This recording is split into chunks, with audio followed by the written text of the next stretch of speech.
انا معروفه داري فين كاينه، معروف انا فين كاين، معروف انا الحمد لله ها هو وجهي حمار، انا كتاب مفتوح اوبن. أصيب بحالة إغماء اعتقال تيك توكر المغربي المثير للجدل ولد الشينوية. تابعوا الفيديو والصور والتفاصيل.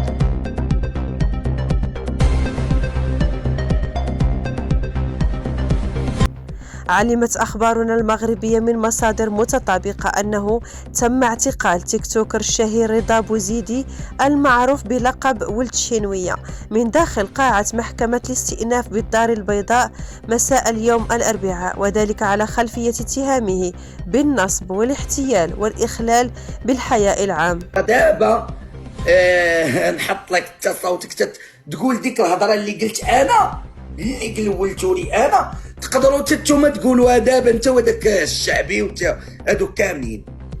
ووفقا لنفس المصادر تعرض المتهم لحالة إغماء داخل القاعة مباشرة بعد سماعه قرار إيداعه السجن المحلي عين سبع عكاشة، مما استدعى تدخل الطاقم الطبي لنقله إلى المستشفى لتلقي الإسعافات الضرورية. وحق الله العلي العظيم إلى قبيلة كنت غندير واحد الكارثة في راسي. وأضافت المصادر أن سيارة إسعاف وصلت على الفور إلى عين المكان لنقل المتهم الذي يحظى بشهرة واسعة على مواقع التواصل الاجتماعي.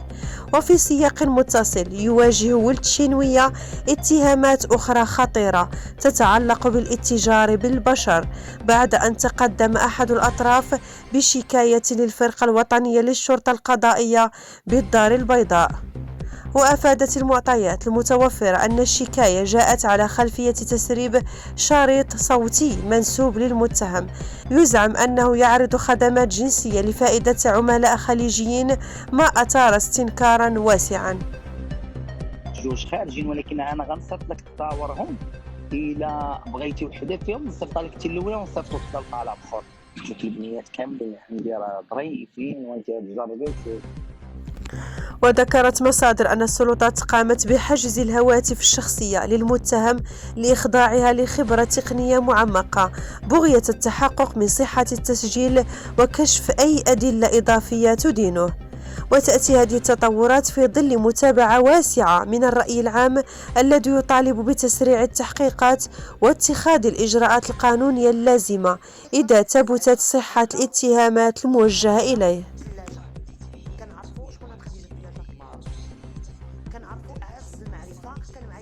أيضا تم تقديم والدته وأشقائه وامرأة أخرى من أجل السب والقذف والمس بالحياة الخاصة للغير عبر نشر ادعاءات بواسطة الأنظمة المعلوماتية بغرض التشهير والهجوم على محل الغير والسب والشتم والتهديد وإحداث الفوضى داخل مرفق أمني والتهديد بارتكاب جناية. وأبرز المصدر ذاته أن النيابة العامة أمرت باعتقال يوتيوبر المغربي المثير للجدل ولد الشينوية وإيداعه المؤسسة السجنية عين سبع رفقة امرأة أخرى معروفة عبر منصة تيك توك ببنت عباس. هو رضا ولد الشينوية طمع لواحد الدرجه ما بقاش قدوه البنات اللي كيتلاقى معاهم في الملاهي الليليه وفي البيران، ولا بغى يتوسع اكثر وبغى يوصل للفنانات وبغى يوصل بزاف ديال درت السوشيال ميديا طريق باش يقدر يوصل للبنات اللي كيعرف. كاين الذهب، كاين اللي كيطيح، كاين اللي عنده كرامه وما كيطيحش. بحال بالنسبه لي انا حاول ديك الساعات انا معنا ساكنه في راسي كنت نقرا ديك الساعات مستشاره قانونيه، وكان بدا كيتودد ليا وبقيت معاه. انا سرحت مع الوقت باش نعرف شنو اللي كاين، وعرفت بانه كان بغاني نتلاقى بواحد المليونير سعودي في هنايا في باريس، ومن تما عمرني ما بقيت هضرت معاه. ما تخافيش، لو بغيتي تاخدي 20 مليون انت غتفتحي نفس الفتح اللي كنتي كتفتحي بالزيك اللي فيك. جمعية المحاميين الشباب بالدار البيضاء قررت أيضا متابعة تيك توكر المغربي الشهير رضا بوزيدي الملقب بولد الشينوية بعد ظهوره في شريط فيديو يهاجم فيه مهنة المحاماة ونعت من خلاله المحامون بنصابة بوجه مكشوف وصوت مسموع. وأفادت جمعية المحامين الشباب بالدار البيضاء في بلاغ يتوفر موقع سيت أنفو على نسخة منه أنها تابعت باستنكار شديد شريط فيديو قام به ولد الشنوية، معتبرة أنه ضرب عرض الحائط القوانين المجرمة لهذه الأفعال والمكانة السامية لأصحاب البدلة السوداء. سمعنا بالممثل وكيل الملك واجهوا بشي فيديو اباحي من امام يعني شي دائره امنيه. دائره امنيه يعني هي السبب من الاعتقال ديالها حاليا. منطقه منير رشيد. شنو وقع ذاك النهار تقريبا في صوره الفيديو؟ انا كنت كنهضر مع كنشكر منطقه منير رشيد يعني ساعدونا ووقفوا معنا وجروا معنا، يعني كنهضر انا وشاف لا بي جي تاع منير رشيد وجا طلع من خرج لابس الشورت. انا ما عمري شفت شي مواطن كيلبس الشورت ودخل منطقه منير رشيد لا بي جي داخل بشورت وداخل وكيغوت كيقول لك انا غنمشي معكم للحبس، انا غندير معكم. استغفر الله. جاو استغفر الله العظيم، جاو الضباط جا شاف لا بي جي عنقوا وطيحوا الارض وبقاو داروا لي فيديوهات وقالوا لنا ودي حنا تسناونا بلاتي، قلنا كنتسناو الاعتقال تاعو. اتصلوا مع النيابه العامه قال لي ودي خرجوا في حاله صراحه.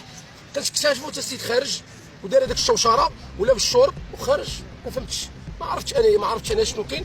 عاد طلعنا عاد المسؤولين تاع المنطقه قال لك ودي حنا درنا لي فيديو وصبنا السيدي صبنا النيابه العامه استشاره النيابه العامه. الجواب هو ديال اليوم هو تم الاعتقال ديالو والتقديم ديالو يعني بحال اعتقال. انا ما عرفتش الحيتيت واش تعتقل ولا باقي ما تعتقلش، انا باقي ما عرفتش. دابا حاليا دوزوهم جلسه وهذا يعني ان الامر كاين فيه اعتقال. وفي نهاية الفيديو هذه هي التهم التي تلاحق ولد الشنوية. أولا، السب والقذف والمس بالحياة الخاصة للغير عبر نشر ادعاءات بواسطة الأنظمة المعلوماتية بغرض التشهير. ثانيا، الهجوم على محل الغير والسب والشتم والتهديد. ثالثا، إحداث الفوضى داخل مرفق أمني والتهديد بارتكاب جناية. رابعا، اتهام المحامين بأنهم نصابة. تابعوا جديد القضية على قناة هاني أم يحيى. إلى اللقاء. هادو كاملين هادو ما عندهم حتى دليل. جوج خارجين ولكن انا غنصيفط لك تصاورهم الا بغيتي وحده فيهم نصيفط لك حتى الاولى ونصيفط وحده لطالب اخر. شوف البنيات كاملين عندي راه ظريفين وانت جربي وشوف. الفرقه الوطنيه انا اتصلوا بيا اليوم عندي اليوم هذا جايب معايا التليفونات جايب معايا كل شيء عندهم. الله يسهل عليكم الله يرحم لكم الوالدين. انا امي ما تنساوهاش والو، ما بغيت حد يعرف امي فين. الله يسهل عليكم اخوات اللي فيها كافيه. الله يسهل عليكم. انا مشاكلي ما تنشاركهمش مع عائلتي، مشاكلي ما تنحضرش خوتي، ما تنحضرش امي ولا با ولا داكشي. بعيد راسي تنبكي راسي تنطلب راسي نديرهم تنسد راسي. ملي كنت راسي انا كنقولها لكم وعارفيني انا راه نقدر نكذب عليك الكذبه في وجهك ونصدقها ونحلف لك باش ما بغيتي، ولكن قلت لكم اقسم لك بالله ما عمرني في حياتي بغيت نهضر بالحق حتى اليوم، حتى هذا الشهر. بعدا هذا الشهر تشجعت اللي فيا، صفيت اموري، بعت فراشي، بعت موطوري اليوم، بعت كل شيء باش نمشي باش حتى مشات لي حاجه ما نشبكش فيها. انا شوفوا ما مكلف محامي ما مكلف محامين، انا بغيت نديرها في يد الله. يسهل عليكم الله يستركم الخوت. غير مي الله يرحم باك بدر دخلت عليك بالله ما طلبتكش على طلبت غير على مرا كبيره. الله يسهل عليك مي اللي بغيت ما بغيت حتى شي حد اخر يجي عندي، ما بغيت حتى حد يسق ديال الاخبار. مي حتى هي ما بغيتهاش تسق الاخبار. الله يسهل عليكم الله يستركم وليدي السعاده.